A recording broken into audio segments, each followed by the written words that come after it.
Imagine this. You're a 13-year-old boy draped in silks, lying on a plush mattress in a dimly lit room, the faint glow of an oil lamp casting shadows on the walls. The scent of rose water clings to your skin from a bath meant to prepare you for the night's duties. The palace is eerily quiet, not the soothing calm of night, but a suffocating silence, heavy with dread, like the air before a storm. Then you hear it, heavy footsteps echoing down the corridor. Not the soft shuffle of a servant, but the deliberate, menacing tread of palace guards. They're coming for you. In the Ottoman Empire's opulent palaces, a midnight summons could mean one thing. Your body, once a source of pleasure for the empire's most powerful men, is now destined for horrors that make death seem like mercy. By dawn, you could be chained in the palace dungeons, your screams swallowed by chambers designed to mute suffering, as men take turns breaking every part of you. This isn't fiction. This is the brutal reality faced by countless boys in the Ottoman Empire, their names erased from history, their pain recorded only in the chilling accounts of foreign diplomats. One Venetian ambassador wrote of screams echoing from the palace basements for 3 days straight, screams from boys who, just hours before, believed they were cherished by the Sultan himself. If this glimpse into history's darkness grips you, hit that asterisk like asterisk button, asterisk share this story, and subscribe asterisk to uncover more hidden truths. Your support keeps these forgotten voices alive, because their stories deserve to be told, and together, we can ensure they're never erased again. You were chosen for your youth, your beauty, your innocence. Plucked from villages or captured in wars, you were brought to the palace, dressed in silks, fed delicacies from across the empire, and trained to please the Sultan and his court. Your trembling submission was your shield, your beauty your currency. You learned to smile, dance, speak softly, and anticipate desires before they were spoken. For a time, you believed you were safe, even cherished. The Sultan's favor was a golden cage, luxurious but a cage nonetheless. You lived in opulent chambers, surrounded by other boys like you, all competing for fleeting attention. But the palace was a place of shadows, where favor could vanish overnight. One misstep, one glance too bold, one whisper of disloyalty, and you were no longer a favorite, you were a liability. It begins with those footsteps. The guards don't knock, they don't need to. Their presence is command enough. They gesture for you to rise, their faces blank, their silence deafening. No explanation, no farewell. You're led through corridors you've never seen, past locked doors and shadowed staircases, deeper into the palace's hidden heart. The walls are lined with silk, not for beauty, but to muffle screams. The carpets are thick, not for comfort, but to hide bloodstains. Every 20 feet, a guard post stands, manned by eunuchs who ensure no one leaves these halls alive to tell their tale. Between the posts, small plaques mark different rooms, each with a symbol indicating its purpose. A crescent for interrogation, a star for punishment, a dot for something so horrific it's never named aloud. The guards stop at a reinforced wooden door. One produces a key, heavy, ancient, stained with something you can't bear to identify. The lock clicks, and the door swings open, not to a dungeon, but to a deceptively beautiful room. A single bed, barred windows, rich furnishings. It's a prison disguised as a sanctuary. This is your cage, where you'll wait until the Sultan decides your fate, a quick death or a slow remaking into something no longer human. The room itself is a weapon.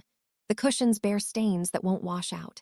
The bed frame is scarred with fingernail marks from boys who clawed in desperation. The carpet hides burn marks from hot coals dropped during interrogations. These aren't accidents. They're deliberate, designed to show you what happened to those who came before. The window adds another layer of cruelty, positioned to show the Sultan's private gardens, where new favorites walk in sunlight you'll never feel again. Beyond them lies the palace cemetery, filled with unmarked graves of boys who never left this room alive. The real horror begins with a lie. On your second day, a servant delivers a letter, supposedly from the Sultan. It's written in his hand, sealed with his mark, promising forgiveness, a return to favor. Hope surges through you until you notice the flaws, the ink too fresh, the seal imperfect. This isn't mercy, it's the first stage of psychological torture. Ottoman torturers perfected this technique over centuries. A boy who believes in rescue breaks faster than one who's given up. Hope is a blade, wielded with precision to cut deeper than any knife. Days blend into a nightmare of waiting. The music of the palace fades, replaced by your own ragged breathing as you pace the same few steps. Meals are reduced to plain rice and water, stripping away the strength that once made you beautiful. They want you weak, not just physically, but mentally, desperate enough to believe any lie if it means the suffering stops. If you resist too long, the carpet gives way, dropping you into a chamber below. The fall doesn't injure you. It's not meant to. It's meant to show that even the ground beneath you can't be trusted. These underground chambers reek of sweat, fear, and something organic and wrong: blood, vomit, the remnants of bodies pushed beyond their limits. Each room has a purpose, perfected over generations. The first strips your identity. Your hair is cut in humiliating patterns, your silks burned, your jewelry taken. The second shows you the body of the boy who came before, his wounds fresh, his face frozen in terror. The third is worse. Sometimes the previous victim is still alive, kept as a living example of what cooperation looks like: boys who smile through tears, thanking their torturers for their pain. This process, called remaking, doesn't kill you. It destroys who you were and rebuilds you into something useful to the Sultan. The first stage is a choice with no right answer. They bring in another boy, young and terrified, and tell you one of you will suffer while the other watches.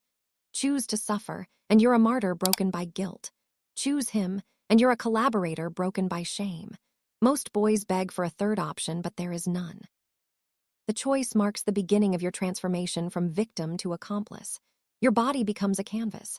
Your perfect skin, once kissed by the Sultan, is now marked with symbols that define your new role. A crescent moon on your shoulder means you're trained for espionage. A star on your wrist marks you for seduction. A dot behind your ear means you're broken enough to be trusted with the darkest secrets. Scars tell stories of resistance, a straight line across your chest for defiance. Curved marks on your arms for attempted escape, facial scars for boys too beautiful to be trusted unbroken. The marking isn't just physical. During each session, you're forced to repeat phrases: "I'm nothing without my master. My beauty exists only to serve. I deserve whatever happens to me." The pain sears these words into your mind, but the real damage comes from the conditioning. They time the markings with moments of forced pleasure, teaching your body to associate pain with reward, submission with relief. This makes escape impossible, even if the chains are removed. Your mind betrays you, craving the approval of those who destroyed you. The training that follows is systematic, designed to remake your mind as thoroughly as your body. They teach helplessness, convincing you resistance is futile. They condition automatic responses to commands. They destroy loyalty, ensuring you can't trust your own feelings. The final phase is their masterpiece. They make you grateful. Through cycles of torture and relief, they teach you to see your abusers as saviors. When the pain stops, you thank them. When they speak kindly, you feel love. When they hurt you, you blame yourself. This isn't Stockholm Syndrome. It's a sophisticated, permanent rewiring of your psyche. They exploit trauma's effect on the brain. After days of pain, a small comfort, a kind word, a sip of water feels like salvation. Your starved mind clings to these moments, associating your captors with safety. Over time, this false association drowns out memories of freedom. Meanwhile, your old life is erased. Your quarters are reassigned, your possessions divided, your name forbidden. Your family is watched, their homes searched, their neighbors turned against them. Some are relocated to distant provinces, their letters intercepted, their lives silenced. The cruelest twist is your replacement. A new boy, chosen for his resemblance to you, is brought to the Sultan. You're forced to watch through hidden windows as he receives the love that was once yours. He wears your clothes, sleeps in your bed, learns your routines. But he's also shown your suffering, not as a warning, but as entertainment. Your pain becomes his education, motivating him to please the Sultan better than you ever did. A broken concubine was more valuable than a dead one. Your shattered mind and violated body became tools for blackmail, intimidation, and espionage. You were sent to the homes of powerful men, governors, generals, merchants, who needed reminding of the Sultan's power. Dressed in your old silks, your hollow eyes and trembling hands delivered a message. "This is what happens to those I once favored. What will I do to you?" Your real value was in intelligence gathering. Men spoke freely around someone they saw as powerless. You were taught to read documents while appearing illiterate, to memorize conversations, to spot weaknesses while seeming broken. The information you gathered Troop movements, state secrets, alliance plans could topple kingdoms.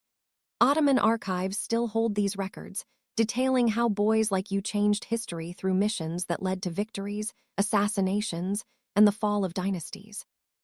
Historians often refuse to discuss these files, their contents too disturbing for public study. The ultimate test was the reunion. After months or years, you were brought before the Sultan again, not as a lover but as a completed work of art, a human soul remade. Displayed before the court, you were proof of the Sultan's power. New favorites saw you and learned their own fragility. Then came the final cruelty, a choice. Return to your old life or remain in your new role. By now, freedom was unthinkable. Your conditioning made slavery feel safer than liberty. Most boys knelt, begging to serve, their submission proof of the palace's success. You didn't just obey, you craved the Sultan's approval, competing with other broken souls for a glance of recognition. This wasn't love, it was a psychological addiction, cultivated through months of systematic abuse. This dark chapter of history is just one of many waiting to be uncovered. If this story gripped you, hit that asterisk button to show you stand with these forgotten voices. Share this with someone who needs to know the truth about the past. And subscribe to join our journey into history's hidden corners. Because these stories deserve to be told, and together, we can ensure they're never forgotten. Comment below and tell me where you're watching from. It's incredible how people worldwide share a passion for uncovering the past's darkest secrets. For more shocking truths, click the video on your screen now to explore another chapter history tried to erase. You're here because you care about truth, about giving a voice to those history silenced. Every like, share, and subscription is a step toward keeping these stories alive. You're not just watching, you're part of a movement to remember the forgotten, to honor the pain of those who suffered in silence. Let's keep peeling back the layers together.